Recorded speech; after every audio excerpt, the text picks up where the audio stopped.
Hey everybody, how's it going? 2026, we're going to be talking about some perks and origin traits from Renegades. Hope you're all having a great new year so far. And I just wanted to introduce you. We have a new season column in the perk and origin trait tier list, which tell you the season where a perk or origin trait was most recently reintroduced. So for example, Meganeura was reintroduced this season after being taken off the shelf for a little while. So you're going to see that's season 28. Now there's a lot of perks in this game. Right now, I believe there are 224 minus 2, so 222 perks in this game that are non-sunset, so excluding stuff like Underdog. And yeah, there's a lot of perks. So instead of scrolling through the entire list looking for season 28, I'm just going to go ahead and filter by seasons. And I'm going to filter by season 27 first, actually, just to give you some context here, because I think it's a little bit valuable. So season 27, this was Edge of Fate. What new perks came out? We got Aggregate Charge, S tier, Reaper's Tide, A tier, Ancillary Ordnance. We got a bunch of C tiers, couple D tiers, E, F, and we got some PvP perks. Decent spread, right? I feel like this is relatively, par for the course when it comes to new perks. Now, let's take a look at season 28. Yeah, that's not good. And we covered, origin traits. We covered new legendary weapons and all sorts of things. And I think perks are decidedly the worst part of the Renegades new toys that we have to play with when it comes to the sandbox. So with that out of the way, let's go ahead and talk about the perks real quick. Now, Meganeura I place in the C tier. For those of you that are new to the channel or new to my tier list in general, my tier lists are very strict, right? So the S tier, A tier, they're very exclusive, very specific for endgame stuff, very usable, very viable. And so C tier is not a low placement at all. Like honestly, anything in the C or D tier or higher is going to be something that's usable in endgame content. E tier is where things kind of start to sour and become very niche or practically just completely outclassed by other perks. So if we go ahead and unfilter here real quick, you'll see Meganeura is surrounded by some pretty decent company, right? You have stuff like Reservoir Burst, you have, Archer's Tempo, Overflow, Detonator Beam, Precision Instrument, some pretty solid perks, right? So Meganeura, for those of you that don't know how it works, it's on hit. So when you get 3 crits, you can get up to 3 stacks. There's no timer on the screen, I believe, but there is an actual timer like underlying. It's 3.5 seconds. And your next crit kill will do a Dragonfly-like effect, a similar blast radius, except it does around 67% more damage than a regular Dragonfly explosion, which is honestly pretty nice. It's really, really good on stuff like machine guns. I'd imagine it's pretty decent on some primaries as well. And it comes on the new machine gun Quad Vinctus. I think it's one of the best perks on that machine gun. So going in the C tier, pretty good. Trickle Charge, I think, is a little bit too niche. Trickle Charge, the actual effect when you are gaining Bolt Charge through stuff like Facet of Purpose on an Arc Super or like Storm's Keep, the effect is pretty good. But the fact of the matter is that stuff like Rewind rounds, the direct comparison here I want to make is like Mint Retrograde versus Psi Eterna 4. Psi Eterna 4 doesn't have Rewind, Mint does, but Psi Eterna, people are saying you should use Trickle Charge on it. The difference between these two perks is that they both functionally do kind of the same thing, except Trickle Charge requires you to be in a specific scenario, and you're just not gaining Bolt Charge on all subclasses all of the time, whereas with Rewind rounds, you're basically guaranteed to be able to shoot the entire reserves without having to worry about anything at all. And so Trickle Charge, while it is cool, and if it's ever on something like a rocket, I could definitely see it being potentially more meta warping than it is right now, but it's a little bit too niche for me to give it kind of the benefit of the doubt, so far at least, so I'm going to give it the D tier. Next, we have Cooling Baubles and Supercharged Magazine. So Cooling Baubles, the way this works is if you pick up an elemental pickup like a Tangle or like a Fire Sprite or whatever, or you pick up an orb, you basically reload or refill 33% of your mag, aka you lose 33% heat on the heat weapon that this perk is active on. Now, unfortunately, this is kind of niche because it does take up a perk slot that could be a double damage perk kind of situation, or you could be running Attrition Orbs, or you could be running a perk like Rewind Rounds or Reconstruction or something like that, that essentially kind of has this effect without needing a special trigger condition. So it's a little bit too niche. I could imagine it being used on maybe a weapon where the single mag DPS really, really matters. For example, like on the PK SMG like Fast Talker. But even in that situation, with Accelerated Assault, that gun kind of shoots for a really, really long time, and you'd probably rather have Attrition Orbs in most cases.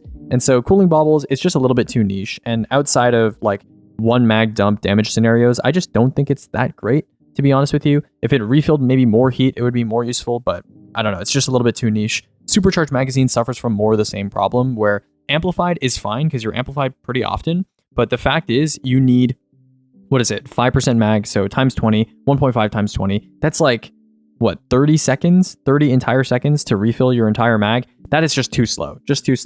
And then with Speed Booster, you do get the overflow effect, and the refill speeds up by a significant amount. But the overflow effect, you can get this from reconstruction too. And speed booster means you're explicitly not shooting, right? You have to sprint and keep sprinting to keep speed booster up. I mean, you could tap fire, I guess, between like sprint activations and you would keep your speed booster up. But that's just an annoying playstyle for what is essentially a refill or reload / overflow effect that you can get from other perks that are far lower maintenance. So Supercharged Magazine, not a huge fan. Adhesive Ordnance, I think this maybe is like a little bit underrated. It kind of reminds me of Recombination, and some people are finding success with it because of kinetic synthesis right now, dumping bricks on you and just raining ammo on you repeatedly. But obviously this tier list does not account for artifact mods. And so outside of an artifact mod world where you have kinetic synthesis available, Adhesive Ordnance kind of reminds me of Recombination. Recombination is placed a lot higher here because it doesn't need you to pick up a brick. But I think I might be, underrating it a tiny bit, but it's certainly not going to move up like multiple tiers or anything like that. I think Adhesive Ordnance is kind of just okay, but ignoring artifact mods, the fact that you need to go pick up a brick so that a single shot of yours gets like an explosive projectile, not super worth it, even though that projectile does a fair amount of damage.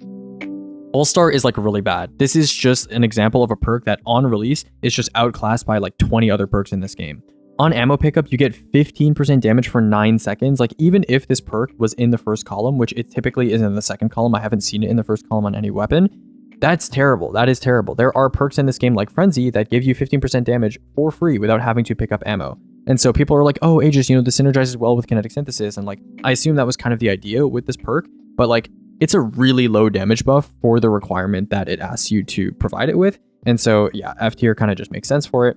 Stopping power, from what I've heard, the stagger on this perk is not particularly noticeable, especially in underlight content, but I could be wrong. That being said, I don't know, it's kind of hard to make an argument for this perk over a few others that we currently have in the sandbox for utility purposes, even in survivability focused content.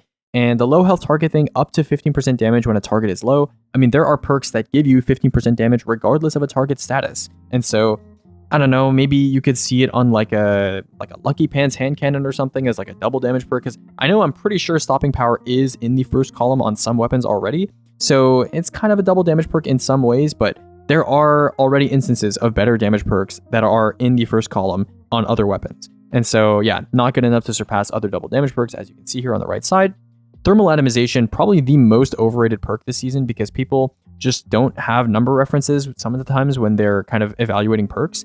And so people have like approached me and said, Thermal Atomization is a perk you should look at because it activates really easily and the damage boost is nice, but the damage boost is like very bad.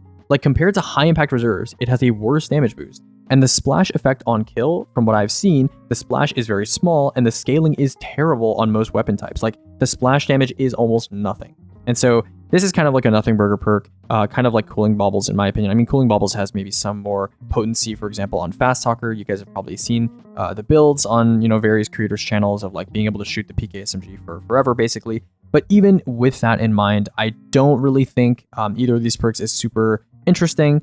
They're just kind of there to serve the heat system as like the first draft, the first guinea pigs of heat perks. Hopefully there are better heat perks coming down the line, or hopefully these perks get buffed in some way, because right now they are generally not endgame viable. Butterfly is maybe the worst PvE perk released this season. I mean, you need to ADS for like a box breathing amount of time, and then you get like essentially like a dragonfly splash, but you don't need to crit, which is like not a payoff that's worth it at all in my opinion. So not great on Butterfly. And then Delicate Tuning is basically just a PvP perk. So yeah, that's it. I already showed you the comparison between Edge of Fate and Renegade's perks, but yeah, disappointing, I would say, to say the least. That being said, I'm not going to say that the weapons this season are bad or anything. It's just new perks that have come out this season are not particularly appealing. So next we have Origin Traits. Origin Traits, I'm going to zoom out a little bit here so you guys can see the right side. There's only a couple to talk about. I think there's like 4, but let's talk about the elephant in the room first, okay? I think I've already said this on this channel, but I am not a fan of the Accelerated Assault system. So for those of you that don't know, almost every Renegade weapon besides the dungeon weapons and a couple of the other weapons that have been released, so basically the like Uncivil Discourse refurbished A499, like the actual Frontier weapons, and then you have a couple like portal weapons as well, like a good shout, Psy Turn of 4. All of these, if you get them to drop as a shiny, which is a 1 in 20 chance if I'm not mistaken, they give you an extra origin trait, and it's called Accelerated Assault. And this origin trait is the best origin trait in the game. It combines a essentially free 6% perma active damage buff for doing almost nothing, and also you get pseudo rewind rounds on most weapon types. So on like Psy Turn of 4, you can shoot indefinitely once they fix the bug that eats your ammo and stuff. And then on 1 mag weapons like A499 and a good shout, it just gives you a reload buff, which is nice, but it doesn't like refill your weapon because that would be pretty strong. But yeah, Accelerated Assault, this is the best origin trait in the game, right? Like the activation condition is essentially universal. The effect is like 2 perks combined in one. You get free damage. It's just insane, right? And now you have to farm an extra layer of RNG. Not only do you need, the right masterwork, you need the right mag, you need, the right perks, whatever, but you also need the 1 in 20 of getting a shiny weapon, which is very annoying and not something that I like in this game. And a lot of people have experienced the same thing. I literally farmed over like 110, I think it was, Warden of Nothing Vanguard alerts last week when it was a good shout, and I didn't get a single usable bow that had Accelerated Assault. I got 5 bows, none of them had Envious High Ground, let alone the other stuff that I was looking for. So, terrible system. Bungie has said explicitly in the past, if I'm not mistaken, that shiny weapons would continue to be an aesthetic-only thing. Just aesthetics, and that endgame players who farmed out a tier 5 and got a shiny, it would just be a nice kind of bonus, right? A nice little bonus, little trophy collection, right? Like they did during Onslaught and Into the Light. This is not true. They went back on their word. This is pretty important. Accelerated Assault on certain weapon types like Uncivil Discourse and Sciaturner 4 is a make or break origin trait for endgame content. It means you can get those extra milked shots out of your Uncivil Discourse with the Lucky Pants damage maxed. You can get those extra shots out of your Sciaturner 4 instead of having to rely on something like Trickle Charge to get reliable reload out of this thing and be able to shoot its entire reserves. So it is a game-defining, weapon-defining origin trait, and yet it's tied to an extra layer of 1 in 20 RNG. Anyways, rant over. This origin trait's very good. It's rank 1 for a reason. It's good. Okay? Nice. Next, we have Imperial Allegiance, which is the dungeon origin trait. This one stacks up to 3 times based on how many of your friends are near you within 15 meters, so fairly decent range. And it only activates when you're above 50% heat, so in the bottom half of your effective mag. And also for swords, I believe you have to expend your energy so that your sword energy is below a certain amount. And so this is effectively like a free sort of 5% damage increase across your mag and a potentially bigger mag size if it's a heat-based weapon, because you get a 1.105x, apparently, cooling multiplier on your heat weapons as well. So you could potentially shoot for a little bit longer. Because this is conditional, right, and you have stuff like Tenacity right below it, I had to put it in the A tier. Some of the damage increases in the S tier, like Nanotech Tracer Missiles and Accelerated Assault, can basically be used whenever you want. Or there's like excellent neutral options in the S tier as well, like Land Tank and Soul Drinker and, Subjugation. So because those are always active all the time, those are in the S tier. Imperial Allegiance, a little bit situational, and based on the weapons that I've seen it on so far, it's not like particularly impactful, like super impactful feeling. So yeah, that's why it's in the A tier. Pretty good, but not like insane. Next up, we have Nail Meat Hammer. Nail Meat Hammer is not an origin trait that's currently available on any weapons, but we know what it does. It has a passive effect where it increases your damage to shields, so potentially interesting on like the Heron with like a tech sec armor set bonus kind of thing. And then you also have mismatched ammo types giving additional heavy and special progress. So primary and heavy kills give you extra special progress, and special kills give you heavy progress, which is definitely nice. I mean, people like using double special, so an origin trait that boosts your heavy % progress every time you get a kill, pretty nice, right? And I think this is the first ammo generating origin trait that we've ever had. I don't think there's any other origin trait that affects ammo generation, so pretty cool. Yeah, Nail Meat Hammer, pretty decent, B tier. I don't think it's like super crazy or anything, but maybe we test it and the progress bar is like, the bonus is like really, really big. Maybe we'd move it up to like A tier or something like that, but for now, it's in the B tier. And then finally, Air-Cooled Core. Basically, the way this works is you just gotta sprint for a bit, very, very short time. And the next time you stop moving for like 6 seconds, you get a reload boost, right? A little bit of handling as well, but like reload vent speed boost. It's basically, like I said on the right side, basically just a free reload boost that is often active. So I put it next to other free reload boosts that are often active, like Bitter Spite and, Text Balance Stock. So pretty decent stuff. Origin trait wise, I mean, obviously you have Accelerated Assault, which is like address me, elephant in the room kind of level of a deal. But that's it. Yeah, that's it for perks and origin traits for today. We're going to do set bonuses tomorrow, fragments and aspects the day after that. I'm working hard at completely reworking the subclass tier list to be completely different, scoring system, all that stuff, because a lot of things have changed since I last did this tier list, which was quite a while ago.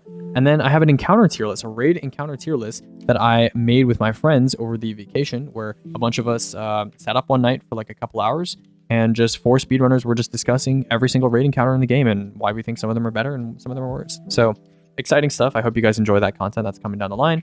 And we're going to be doing lots of damage testing and confirmation and stuff like that. I know there's been a lot of content that I've been unable to kind of comment on or produce while I was on vacation, but rest assured we will be getting to that. And certainly it's not like we don't have a lot of time left this season to work on stuff. There's a lot of dead time left in the season, so we'll be doing a lot of analytical content and some projects in the time that we have left. So goodbye for now, and you guys have a wonderful day.